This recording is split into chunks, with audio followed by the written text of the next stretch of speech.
क्या हमें युद्ध से रिलेटेड कोई भी जानकारी सोशल मीडिया पर शेयर करनी चाहिए? कि ब्लैक आउट जब प्रशासन कर देती है, शासन की ओर से ये अनाउंसमेंट हो जाती है, डिप्टी कमिश्नर की ओर से ये अनाउंसमेंट कर दी जाती है कि प्रॉपर ब्लैक आउट कर दिया गया है, लाइटें बंद कर दी गई है, हर तरह की लाइट बंद कर दी जाए। ऐसे में लोगों की, आम नागरिक की ड्यूटी क्या बनती है? पहली ड्यूटी क्या बनती है? एक चीज और बताइए, फौज में भी ये कहा जाता है कि जिन्हें बीड़ी पीने की या सिगरेट पीने की आदत होती है, गोली उनको मुंह पे लगती है। अब भी जिसका खून न खोला, खून नहीं वो पानी है, जो देश के काम ना आए वो बेकार जवानी है। कभी हमने ये सुना तो कभी हमने ये भी सुना, दे दी हमें आजादी बिना खड्ग बिना ढाल, साबरमती के संत तूने कर दिया कमाल। ये लाइनें हम सुन सुनकर बड़े हुए। शायद जब तक हम बड़े हुए तब तक हमने युद्ध को कभी नज़दीक से नहीं देखा या युद्ध देखने का मौका हमें नहीं मिला। परंतु इस वक्त जो युद्ध चल रहा है 2025 में भारत और पाकिस्तान के बीच, इसके हम लोग प्रत्यक्षदर्शी हैं। और शायद इस युद्ध की परिस्थितियों से कैसे लड़ा जाए और इस युद्ध की परिस्थितियों में अपने बुजुर्गों की रक्षा कैसे की जाए और राष्ट्र की सेवा कैसे की जाए, ये सारे सवाल हमारे मन के अंदर उत्पन्न होते हैं। इन सभी सवालों के जवाब के लिए मैंने सेना के ही रिटायर्ड अधिकारी को आज चुना है और वो हमारे स्टूडियो के आज मुख्य मेहमान भी हैं। जी हाँ, लेफ्टिनेंट जनरल JS ढिल्लों जी, जो कि वशिष्ठ सेवा मेडल से सम्मानित किए जा चुके हैं और इस वक्त सेवानिवृत्त होकर के समाज सेवा में सक्रिय हैं, लोगों को मार्गदर्शन देते हैं और सही रास्ता दिखाने का काम करते हैं। सर, बहुत बहुत स्वागत है आपका हमारे स्टूडियो में। Thank you ji. सर, सबसे पहले तो मैं चाहूंगा कि आप हमारे दर्शकों को आज की वर्तमान परिस्थितियों का थोड़ा सा व्याख्यान कर दीजिए कि इस वक्त परिस्थितियां जो हैं भारत और पाकिस्तान के बीच जो तल्खी बढ़ी हुई है, जब पहलगाम में हिंदुओं पर टारगेट किलिंग की जाती है और आतंकवादी एक हमला होता है, उसके परिणाम स्वरूप जब एयर स्ट्राइक करके आतंकवाद के अड्डों को निशाना बनाती है हमारी भारतीय सशस्त्र सेना, तो उसके बाद उनकी ओर से अब क्या किया जा रहा है? देखिए, जो पहलगाम का पहले तो जो इंसिडेंट हुआ है, बहुत ही उसको क्या बोले, बहुत ही नाराज़गी देश में पैदा करने वाला और बहुत पेनफुल था, बहुत दर्दनाक था। और जब हम सिर्फ इनकी बात करते हैं, लाइक उनका इरादा शायद हिंदुओं का होगा मारने का, बट उस टाइम बड़ी हैरानी हुई जब एक घोड़े वाले मुस्लिम वाले ने भी बीच में आने की कोशिश की, भाई ये क्या कर रहे हो, बिकॉज आदिल रशीद। या तो दूसरी बात यह, बट उनका काम होता है जो इसी तरह करने आते हैं कि हम ऐसा कुछ काम करें कि जो हमारे आपस में मिलजुल कर रहने वाले लोग हैं, इसमें कोई दरार पड़ जाए। और जो JNK में इस टाइम बड़ा खुशनुमा माहौल था, बिज़नेस अच्छा चल रहा था, टूरिज़्म हो रहा था, तो उनको वो भी शायद पसंद नहीं आता कि भाई ये इकोनॉमिक डेवलपमेंट हो रही है। तो इसके कई उनके इरादे हो सकते हैं, बट जो भी है ये तरीका कोई बिल्कुल वर्ल्ड ओवर ऐसा एक्सेप्ट नहीं किया जाता। तो ये उसका है, तो उसको करते करते फिर हर देशवासी का था कि हम बदला लेना, हर टाइम यही आवाज़ उठती है कि इसका बदला लिया जाए, बदला लिया जाए, और बदला लेने का टाइम होता है। और आज हमारी गवर्नमेंट ने, मोदी साहब ने मिलके हमारे सारे CDS साहब, अपने रक्षा मंत्री के साथ और तीनों चीफ साहब के साथ डिस्कशन करके, बेस्ट होता है कि जो एक्सपर्ट हैं इसमें, हमारे तीनों सेनाओं के चीफ, उनको कैबिनेट की तरफ से और गवर्नमेंट की तरफ से अधिकार दे दिया जाता है भाई कि वो एक्सपर्ट हैं कि आप अपने टाइम पे इसका प्लान करके स्ट्राइक करो।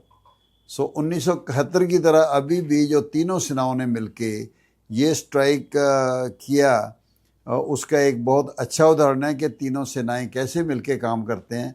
और उस रात को क्या हुआ वो सबको पता है।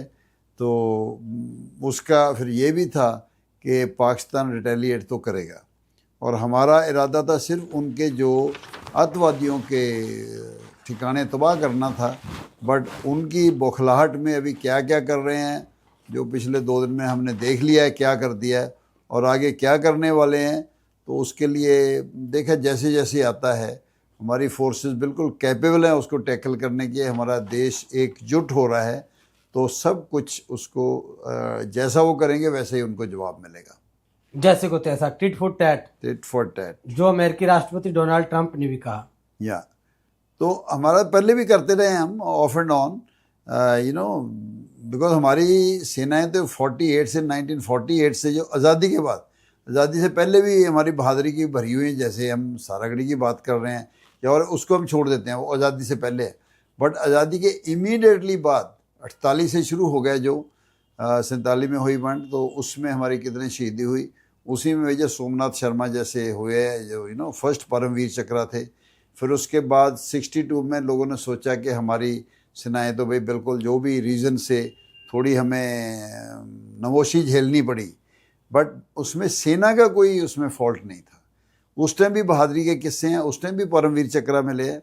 और बीच में एक जो जैसे अनसंग होता है घटना ऐसी हुई है, जो नाथुला में चाइना के साथ, चाइना ने सोचा ये 62 वाली आर्मी है, तो उन्होंने नाथुला बहुत फेमस पॉइंट है जहाँ हमारा चाइना का और इंडिया का बॉर्डर है, उधर हमारी डाक भी एक्सचेंज होती थी। मेरी पहली पोस्टिंग 1970 में उसी एरिया में थी। तो उसको उन्होंने, आमतौर पे होता है उसमें और आगे कर लो बॉर्डर, और आगे कर लो जहाँ नहीं है, तो उस टाइम बहुत बड़ा हुआ था। तो हमारी फिर सेना जो आर्टिलरी खास करके और इन्फेंट्री बटालियन थी उधर, जो बहुत, हमारा भी नुकसान 200-250, बट उनके ऐसे बताते हैं कि 500 के करीब उनको कैजुअलिटीज़ हुई थी चाइना को, चाइनीज सेना को। या तो वो उनको एक साथ में नाथुला से चोला है। उन्होंने कोशिश किया, बट उस टाइम उनको पता लग गया कि अभी ये आर्मी वो नहीं है, क्योंकि हर एक बार होती है, हर कोई जब धोखे से कोई कर दे। वो तो पहले तो हिंदी चीनी भाई भाई कर रहे थे, तो थोड़ा हम भी थोड़े ढीले थे, भाई भाई वाले माहौल में थे, भाई वाले माहौल में थे।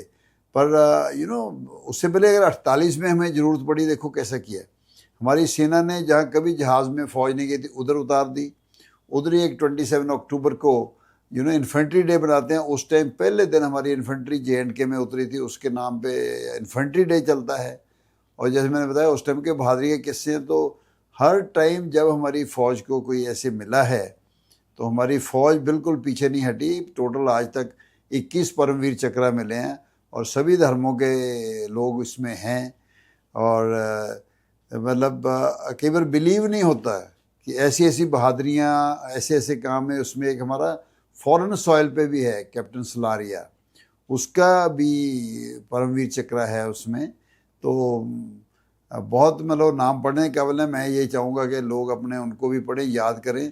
तो उसके बाद फिर 65 तो फिर सारी दुनिया को पता है कि कैसे कैसे हुआ, पूरी टैंक्स की लड़ाई हुई। 71 सारी दुनिया जानती है, बट अनफॉर्चुनेटली शायद बॉर्डर पिक्चर और इतना वो ज़्यादा जानते हैं, या जो 99 में कारगिल में हुई जो पिक्चरें बनती है वो जानते हैं। थोड़ा सा ये है कि जब 71 के हम मिलते थे, उस टाइम के hero major Kuldeep Singh that time, तो एक मिलिट्री लिटरेचर फेस्टिवल शुरू हो गया था चंडीगढ़ में, उधर हम उनको मिलते थे। बिकॉज उसके साथ ही एक मेरे कोर्समेट थे, उनको वीर चक्र मिला, जो एयर ओपी फायर वगैरह लाते हैं, तो उनके साथ उनको बुलाया था। तो लोगों को, किसी को पूछे ब्रिगेडियर कुलदीप सिंह है, पूछे कौन है ब्रिगेडियर कुलदीप सिंह, उनको यही नहीं पता कि सन्नी देओल के रोल वाला ये ब्रिगेडियर कुलदीप सिंह है। तो ऐसे धीरे धीरे अभी 71 के बाद ऐसी एक ऐसी आर्मड रेजिमेंट है, उसको पूना हॉर्स बोलते हैं, कि उसमें 65 में भी उनके CO साहब को मिला, कर्नल AB तारापुर थे, उनको परमवीर चक्रा मिला। और 71 में फिर एक सेकंड लेफ्टिनेंट को, वो खेतरपाल थे, सेकंड लेफ्टिनेंट अरुण खेतरपाल, जो मेरे से एग्जैक्टली 1 साल छोटे थे। मेरी 1.5 साल सर्विस थी, उनकी शायद 1 साल होगी। और टैंक के अंदर थे, उन्होंने वो घमासान मतलब नुकसान पहुँचाया उनको, कि वो मेरे से, मेरा जन्म 14 अक्टूबर 49 का है, वो 14 अक्टूबर 1950 के थे। तो एक मतलब, और ये है कि हो सकता है सभी जो बहादुरी के नाम मिले हैं वही बहादुरी नहीं है, जो अनसंग हीरोज भी होते हैं जिनका किसी वजह नहीं है, बिकॉज हमारी एज ए टीम लड़ती है हमारी आर्मी जी। और 71 में खास करके आर्मी नेवी एयरफोर्स टीम बन के लड़ी। उन परमवीर चक्रा में एक फ्लाइंग ऑफिसर निर्मल सिंह सिखों भी एयरफोर्स के, जिन्होंने श्रीनगर में अपने नेट से छोटा सा जहाज है इससे सैबर को गिराया था। मैं एक्चुअली आजकल एक हमारे NGO है स्पोर्ट अवर हीरोज़, उसके साथ जुड़ा हुआ हूँ। जो बिल्कुल जो फौजी जिनको पेंशन नहीं मिलती या पेंशन मिली है, कोई समस्या है एक्सर्विसमैन में, उनको करते हैं। उनके साथ हमारे एक पैटर्न थे विंग कमांडर नैब, अभी पूरे हुए हैं। वो ऐसे थे, उनको 65 में भी वीर चक्र मिला जब वो शुरू ही किए थे, कैडेट थे। उसके बाद जल्दी उनको उधर से पास आउट करके स्पेशल परमिशन मिला। फिर 71 में फिर उन्होंने एक गिराया जहाज़, उनको डबल वीर चक्रा मिला था। हम उसको वीर चक्रा बार बोलते हैं। मतलब अगर हम उनकी गाथाएं अपने वीरों की सुनाई लगे ना, सारा शहर दिन निकल जाएगा।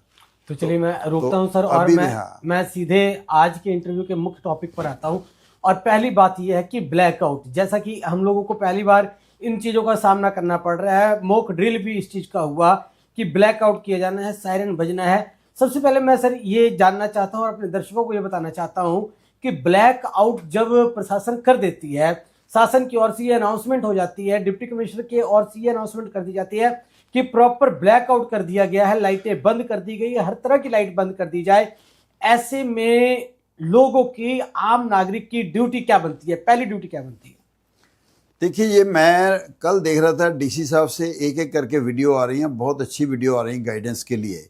और आज मैं उनसे गया था उनसे मिलने के, भाई हम एक्सर्विसमैन जो होशियारपुर के हैं, जिनको वेटरन्स बोलते हैं, कि हम डिस्ट्रिक्ट एडमिनिस्ट्रेशन के साथ हैं, जो भी ड्यूटी देनी है। तो वो बड़े खुश हुए, उनकी वैसे ही मीटिंग चल रही थी।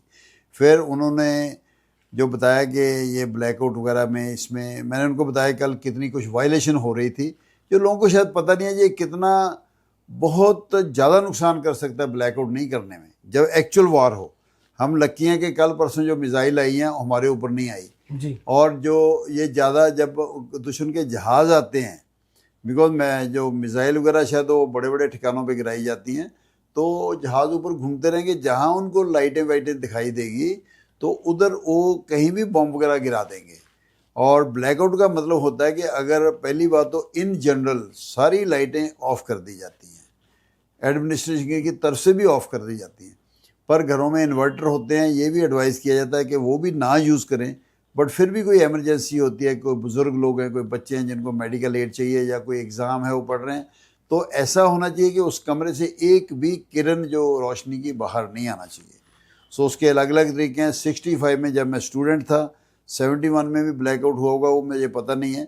बट 65 में लोगों ने पेंट ही करवा लिए थे शीशे, जब देखा हमारे घरों के ऊपर बम गिरे। जैसे मेरा विलेज में बताया, मानकोक डाल करके बिल्कुल एयरपोर्ट की जो आदमपुर एयरफोर्स स्टेशन है, जिला जलंधर। हाँ जी, वो इधर से नज़दीक है, जलंधर से थोड़ा दूरी पे है, बट इधर से 16 किलोमीटर है, उधर से 25 किलोमीटर है। क्योंकि हमारे उस टाइम बिल्कुल ऊपर बम गिरे थे। हम तो खेतों वेतों में बैठे थे, हम रोज़ कॉलेज के बाद घर चले जाते थे कि भाई अगर कुछ मरना वरना है तो पेरेंट्स के साथ ही मरें। तो हमने उस टाइम अपने उधर मोर्चे वगैरह खोदे हुए थे, अपनी हवेली वगैरह खुला जगह थी, तो हम फौजियों के पास जाकर उनको दूध वूध ऐसे पहुँचाते थे। 65 की बात है। इवन 62 में हम स्टूडेंट थे तो चद्दर वद्दर लेके जाते थे लोग, डोनेशन, NDF के लिए डोनेशंस, नेशनल डिफेंस फंड। उस टाइम हम पुअर से पुअर लड़कियां या और लोग उसमें इधर से वो निकाल के अपनी मुंदरी, इधर से वो निकाल के, लोगों को देखा हमने बिल्कुल जिनके पास नहीं है इतनी मतलब देशभक्ति की भावना आती है। तो उस टाइम ये ब्लैकआउट का बहुत ये महत्व है।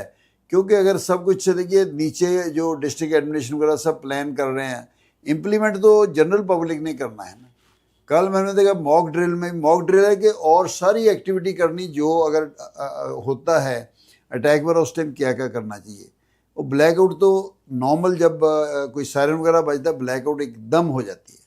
अगर आपने थोड़ा सा भी रखा कि भाई कुछ नहीं फ़र्क पड़ता है, आप शायद अपने खुद तो मरना चाहते हैं, आप साथ वालों को भी मरवाएंगे। तो इसलिए उसका बहुत महत्व है।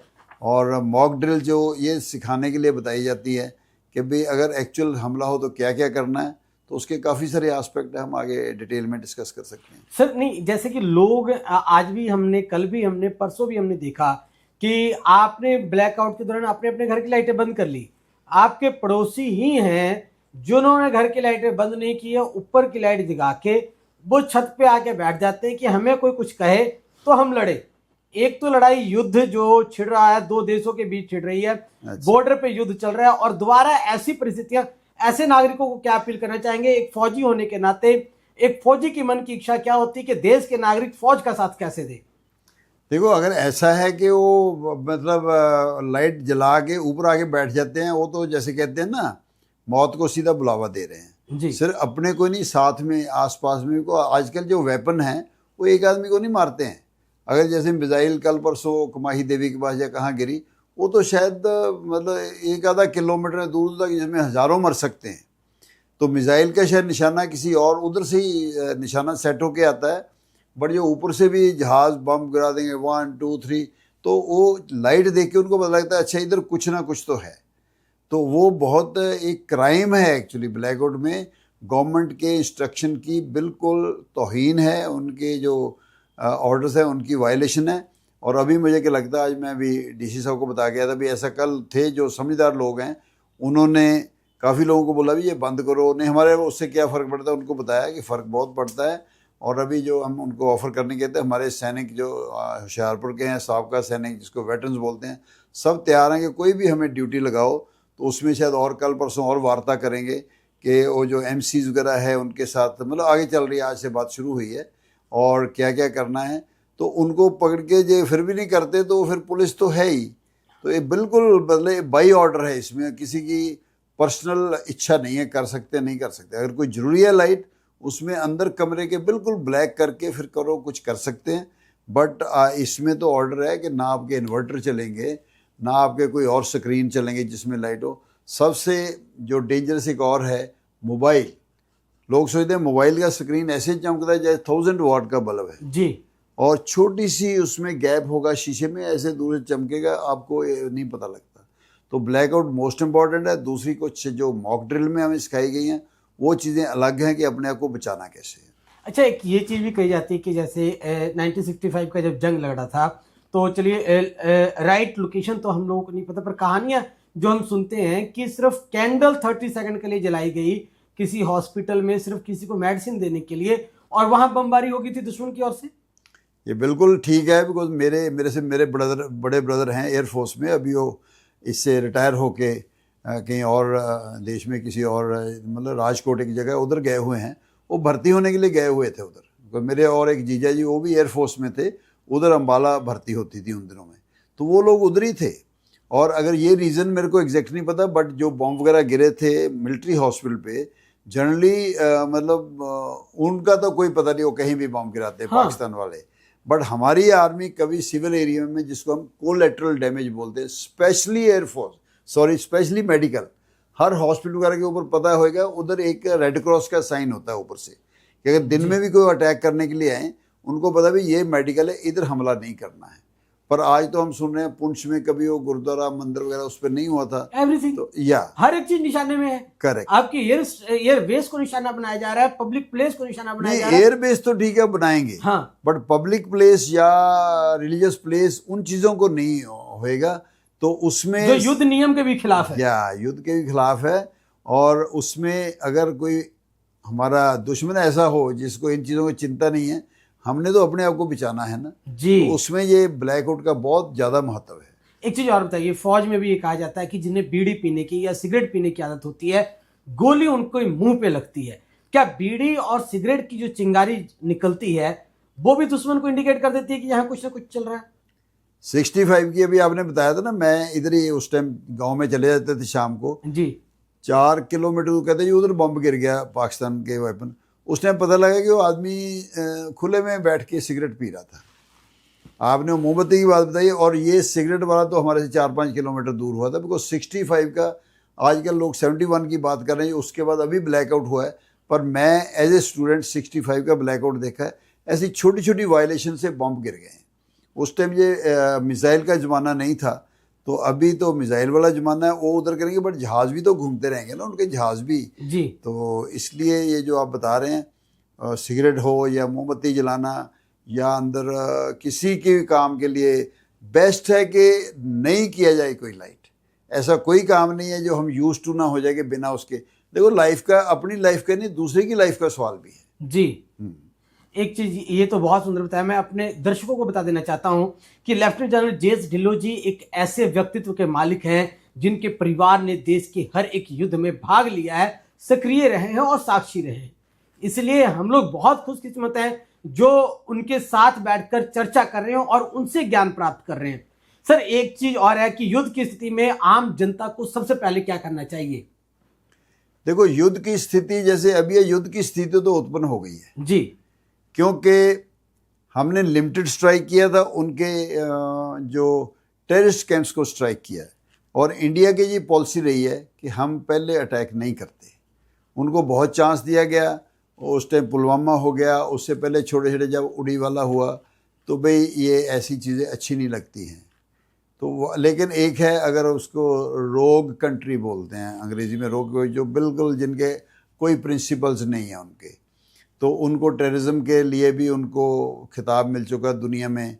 उसको ग्रे लिस्ट में बोलते हैं। अभी इंडिया ने फिर बोला है कि उनको ग्रे लिस्ट में डालो, यूएन सिक्योरिटी काउंसिल या इंटरनेशनल कम्युनिटी को भी इनको ग्रे लिस्ट में, क्योंकि ये तो टेररिज्म के बगैर जीते ही नहीं है।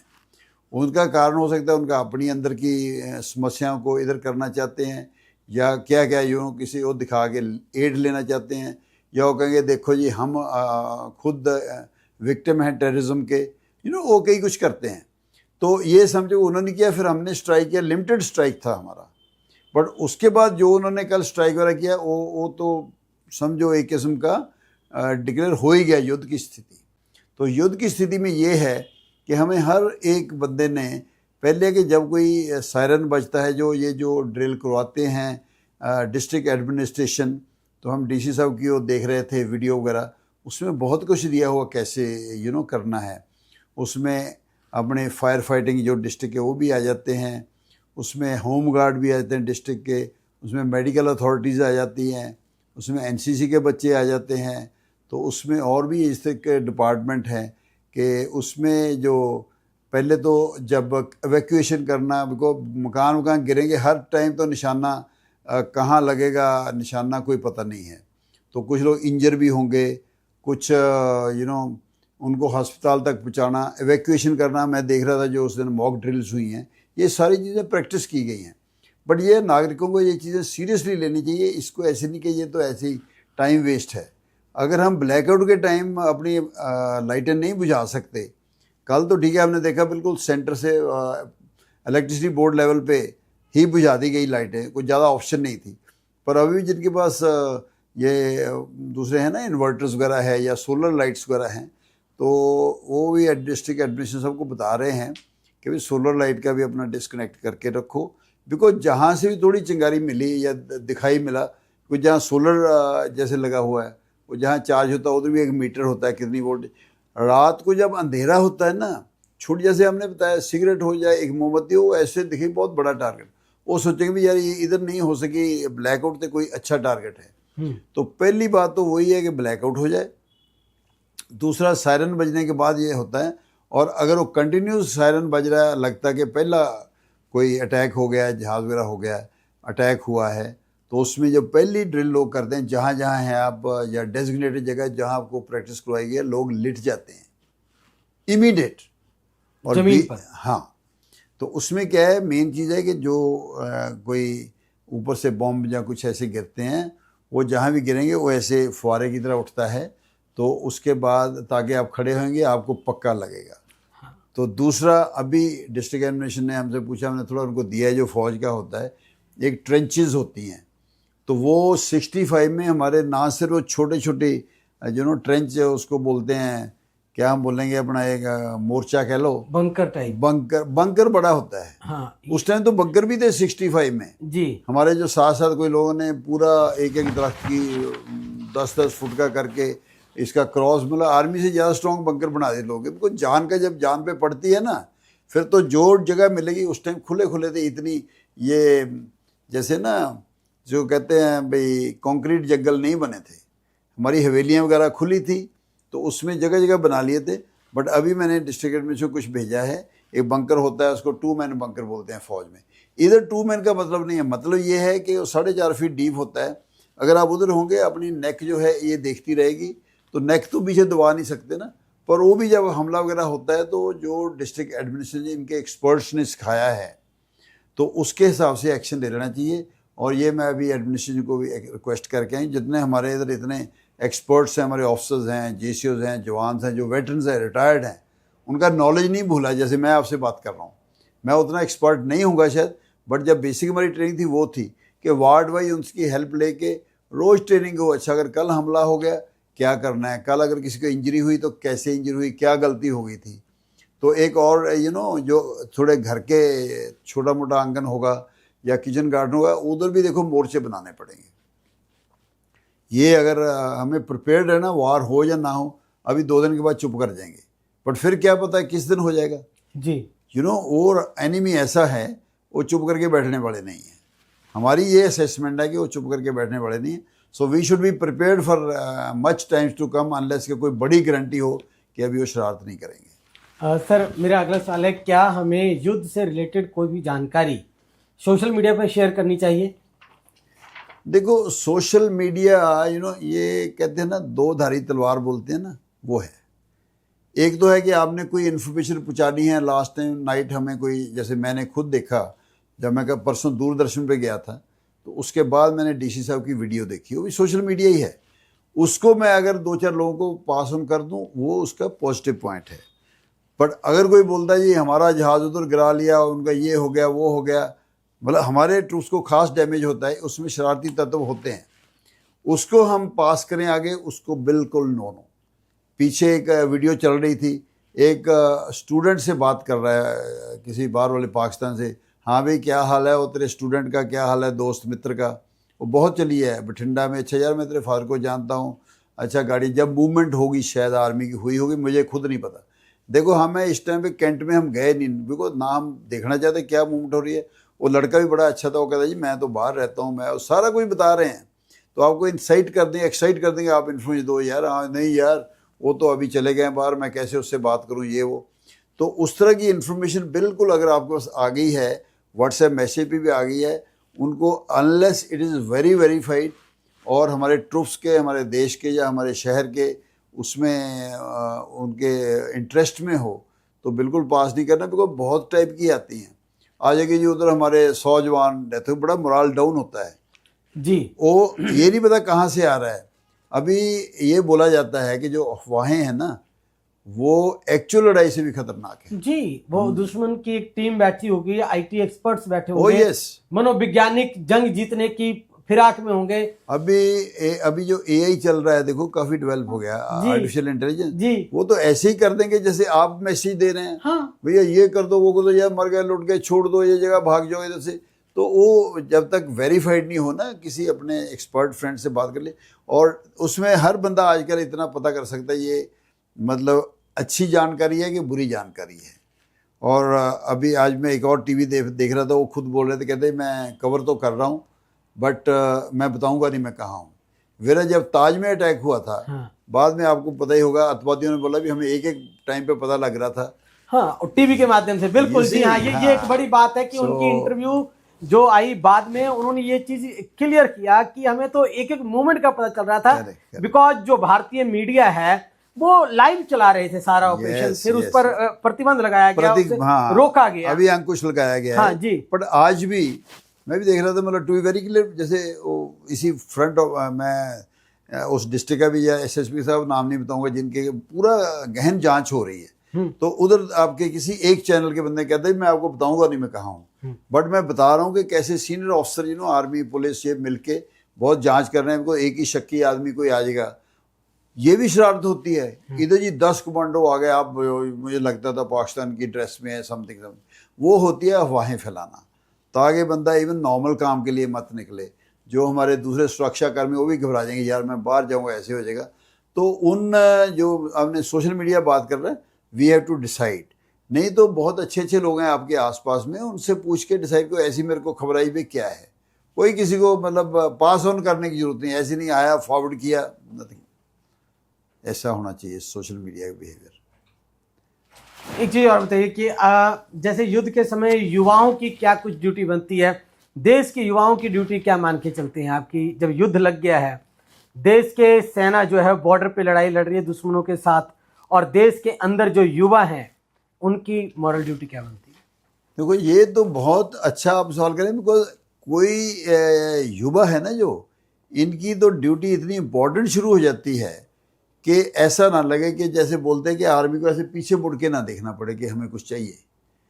और हमारी 70, मैं 65 में इधर की ज़्यादा करूँगा, 62 75 में इधर थे, कभी यूथ ने हमारी आर्मी को फेल नहीं किया, लाइक उनको लेट डाउन नहीं किया।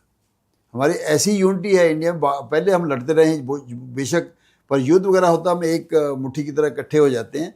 तो यूथ का काम होता है कि जो एडमिनिस्ट्रेशन या आर्मी की रिक्वायरमेंट, वो तो सीधा आर्मी कुछ नहीं बोल रही किसी को, सिविल एडमिनिस्ट्रेशन के थ्रू रिक्वायरमेंट्स आती हैं।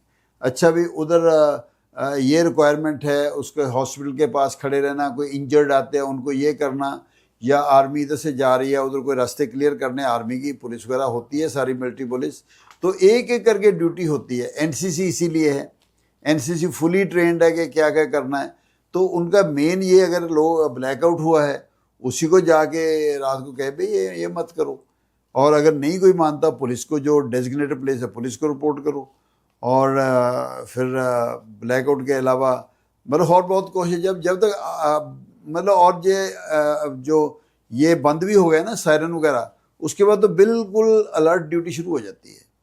कोई उस टाइम बुजुर्ग लोग हैं, कोई बच्चे हैं, उनको कोई फंस गया है, बहुत ज़्यादा पैनिक हो रहा है, उनको बताना पैनिक मत करो, आपके ऊपर नहीं कोई बम आने वाला, आप अपनी सुरक्षा करो, हमें कोई प्रॉब्लम है बताओ। इतने लोग हैं, डिस्ट्रिक्ट की एजेंसीज हैं, तो होम गार्ड होगी, और तरह तरह की डिस्ट्रिक्ट में हर टाइप की एजेंसी है। एक चीज़ और बताइए, क्या युद्ध के दौरान सेना में भर्ती होने का कोई विकल्प होता है?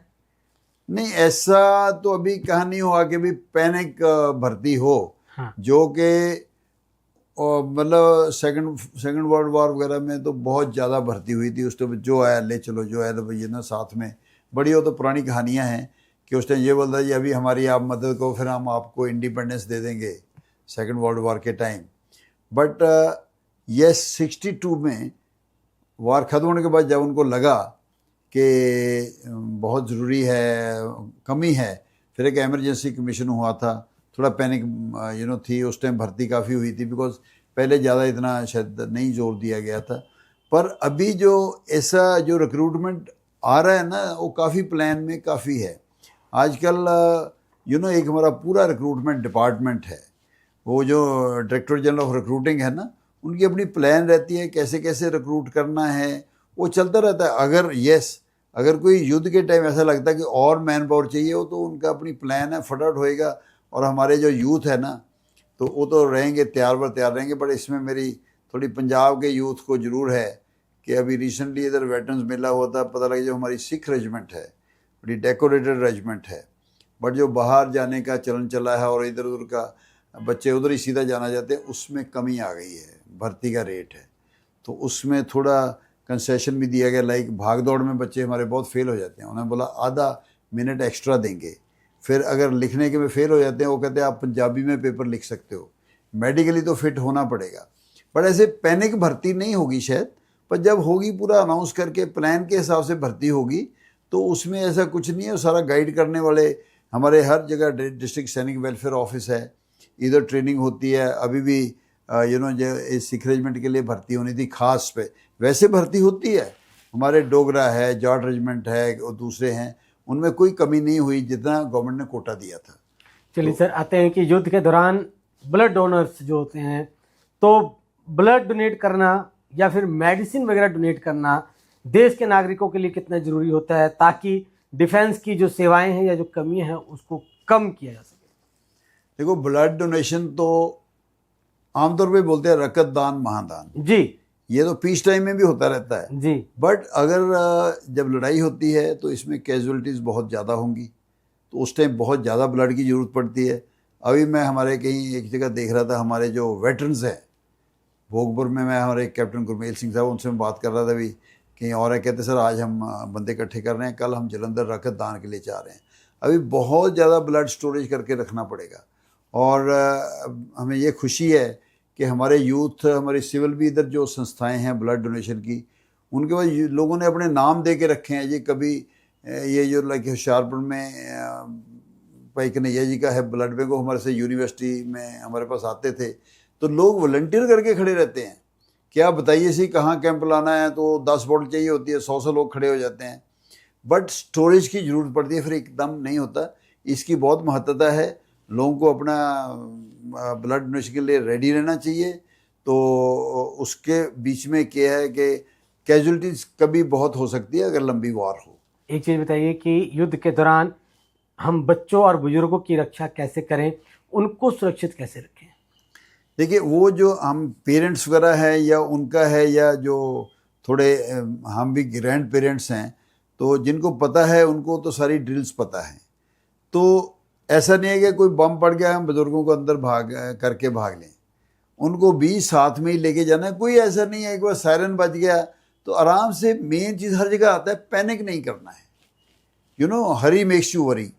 तो अगर आप ज़्यादा जल्दी में आ जाएंगे उस दिन, बिकॉज ये मॉक ड्रिल का मतलब ही ये होता है कि आप सायरन बजेगा क्या क्या ड्रिल करनी है। फायर फाइटिंग जैसे होती है आमतौर पे, फायर फाइटिंग डिपार्टमेंट स्कूलों में कॉलेजों में जाके बताते रहते हैं। भूचाल की क्या ड्रिल है स्कूलों वगैरह में, ये डिपार्टमेंट करना है। स्कूल के बच्चों को पता ही नहीं होता। मैं भी उधर एक जगह था कॉलेज यूनिवर्सिटी में, लोग जब तक कुछ होता नहीं ना, वो समझते नहीं है कि ऐसा हो सकता है। तो जो ड्रिल्स है उनको फॉलो करें, बट बच्चों को, और ये जो बच्चे थोड़े बड़े हैं, छोटे बच्चों को लैब में उठाना पड़ेगा। जो थोड़े बड़े बच्चे हैं उनको बोलें पेरेंट्स के साथ रहो, भागने की जरूरत नहीं है।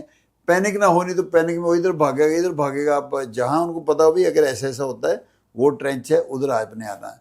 और अपने दादाजी को दादी को साथ में लेके, नाना नानी को जिसको है, तो उनको लेके, क्योंकि कोई अंदर चल नहीं सकते, उनको शायद स्ट्रेचर में अंदर जा उसके हाथ पकड़ के लाना पड़ेगा। उनको बिल्कुल मतलब हमने सुरक्षा देके सुरक्षित जगह पे लाना है।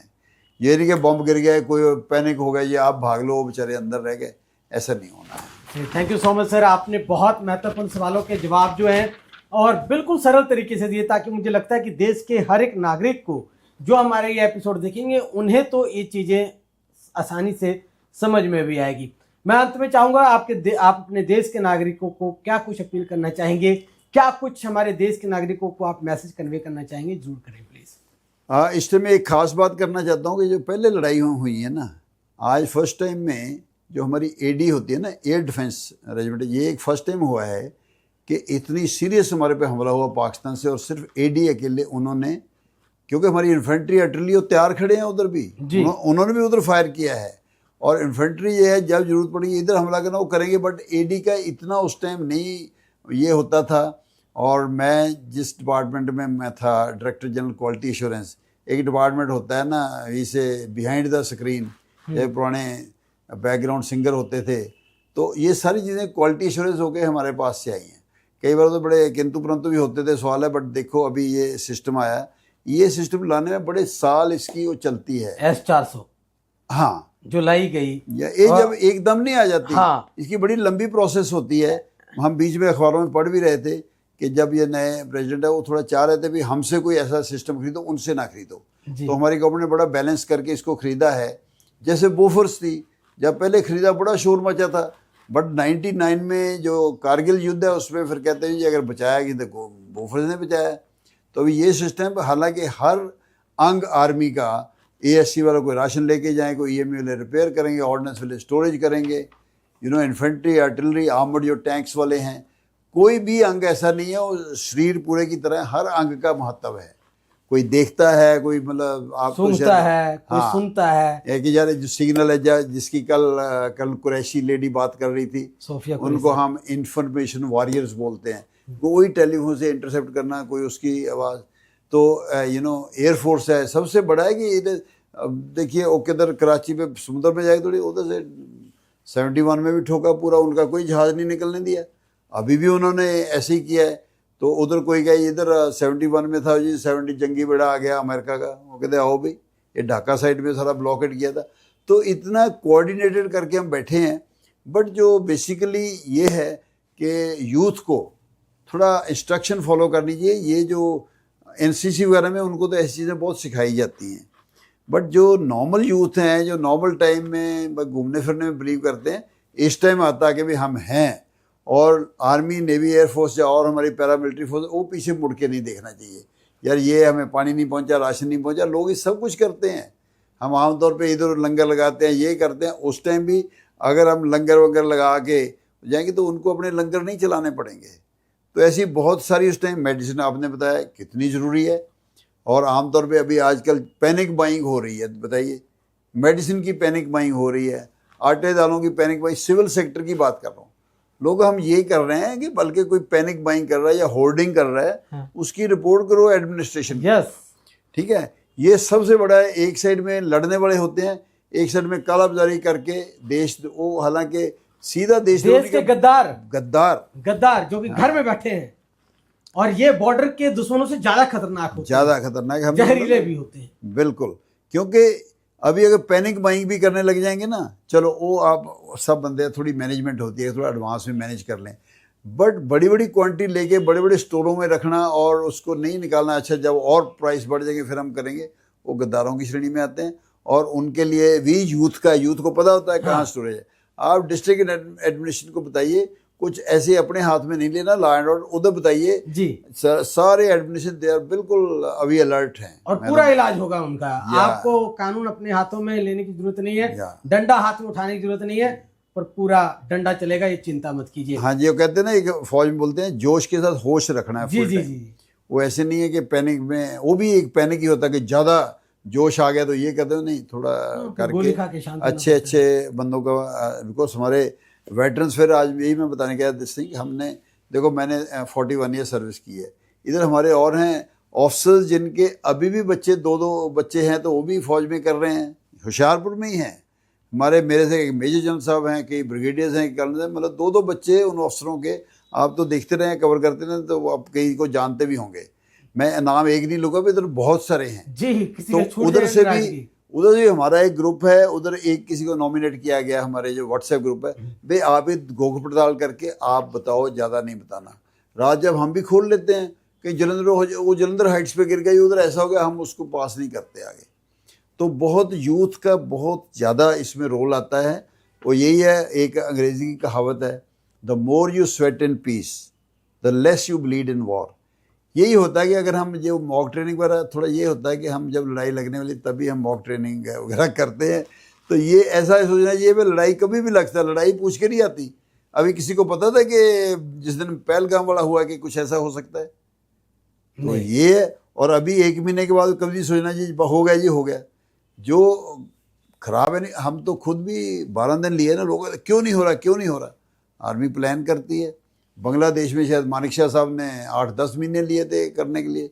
तो जो वो बदला लेने की भावना से करेगा, गलत करेगा, हालांकि कसूर उनका है, गलती वही करेंगे, वो भी अपना टाइम लेंगे कब करना। तो ये करके भी ये बीच में जब पीस टाइम होता है, उसको हम लल पीरियड बोलते हैं, उसमें ऐसी प्रैक्टिस करते रहे कि जब पीछे हुआ, कुछ कैजुअलिटी हुई, क्यों हुई, किसने ब्लैकआउट नहीं किया, कहीं सिविल एरिया में बम गिर गया, कि जनरली क्या है कि हमारे लाइट जलाई थी। जैसे आपने बहुत अच्छी एक एग्जांपल दी कि देखो एक मोमबत्ती से कितने उधर पेशेंट्स मरे हो गए, बिल्डिंग खराब हो गई, उसकी जगह कहाँ ट्रीटमेंट होगा बाद में। तो ये बहुत चीज़ें ध्यान रखने वाली हैं, ये बहुत लंबी चौड़ी बातें हैं। तो उम्मीद है जब बच्चे खास करके इस टाइम, वो आजकल तो नेट पे पढ़ लेते हैं मॉक ड्रिल क्या होती है, अब पढ़ लेंगे अच्छा जी ब्लैकआउट क्या होती है। तो अभी बेटा यूथ को ये है कि बेटा अभी आपका बच्चे और बच्चियों, अभी आपका टाइम आया है। आप बता दो कि जो नेट पढ़ना या ये मोबाइल का सिर्फ नुकसान नहीं है, फ़ायदे भी बहुत हैं। उसको देख के फॉलो करो, जो एडमिनिस्ट्रेशन की आपको वीडियोस वगैरह आती हैं उनको सुनो, और उसमें एक मैं कल फिर दोबारा बता रहा हूँ, कल madam DC Hoshiarpur madam Ashika Jain, मैं भी उनको बताया कि मैं दूरदर्शन में मेरा इंटरव्यू था, पर उसी दिन मैं इनकी वीडियो में कहा जी मैडम मैं आपकी, हो सकता है अच्छा लगता मुझे अगर मैं आपकी वीडियो सुन के जाता। उन्होंने जो भी तैयार किए पढ़े, एक एक करके पॉइंट अच्छे करके दिए हैं। तो अभी यूथ का काम है, आप इंटरनेट पढ़ो, उससे करो, अच्छे अच्छे पॉइंट लाओ, जो आजकल न्यू टेक्नोलॉजी में आ गए हैं, अच्छे पॉइंट के कैसे अपने आप को सेव करना है। कोई मिसाइल वगैरह आती है, उसकी रेज हो सकता है इससे ज़्यादा भी बढ़ के युद्ध हो जाए, जैसे हम उसको न्यूक्लियर वारफेयर बोलते हैं, केमिकल बायोलॉजिकल न्यूक्लियर वारफेयर। वो आपको इधर से बताया, उसका गाँव में तो तैयारी नहीं कर सकते, हमारी आर्मी तो उसके लिए तैयार रहती है। हो सकता है इस यूथ को गाँव में ये चीज़ें करनी पड़े। तो यूथ का तो बहुत बड़ा प्रोग्राम है। Thank you so much sir, thank you so much हमारे साथ जुड़े, और ये वीडियो और इसका प्रयोग करना बिल्कुल मत भूलें। और हाँ, जितना हो सकता हो इस वीडियो को लोगों तक पहुंचाएं और सोशल मीडिया का सदुपयोग करें। फिर मिलेंगे सर के साथ और फिर करेंगे जंग पर बात। हाँ। तब तक के लिए दीजिए इजाजत। और मेरे दर्शकों को एक ही बेनती है कि अगर मैं कुछ फैक्ट्स को, हम भी जब बात करते हैं ना जोश में आ जाते हैं, तो कोई गलत है बात या आप इसी चैनल को वापस बताइए ताकि हम उसका क्लैरिफिकेशन कर सकें या उसको अपना उसको अमेंड कर सकें। अगर हमारा व्यूज़ है तो हमारा नंबर वगैरह इस चैनल के पास है। और मैं इस चैनल का बहुत बहुत धन्यवाद करता हूँ कि इन्होंने हमारा जितना एक्सपीरियंस, मेरा लिमिटेड एक्सपीरियंस नहीं है, मेरा बहुत एक्सपीरियंस है, उसके बाद भी हम इसी चीज़ों में लगे हुए हैं। तो बट कोई एक्सपर्ट नहीं होता, कोई 100% एक्सपर्ट नहीं होता। तो बीच में जो ऐसे हमारी बातचीत करने में गलतियाँ हो तो कोई भी आदमी पॉइंट आउट करता है, आप चैनल को बताइए, हम उसके अमेंड करके तो फिर पहुँचाएंगे। थैंक यू, जय हिंद, थैंक यू वेरी, जय हिंद, जय भारत। जय भारत।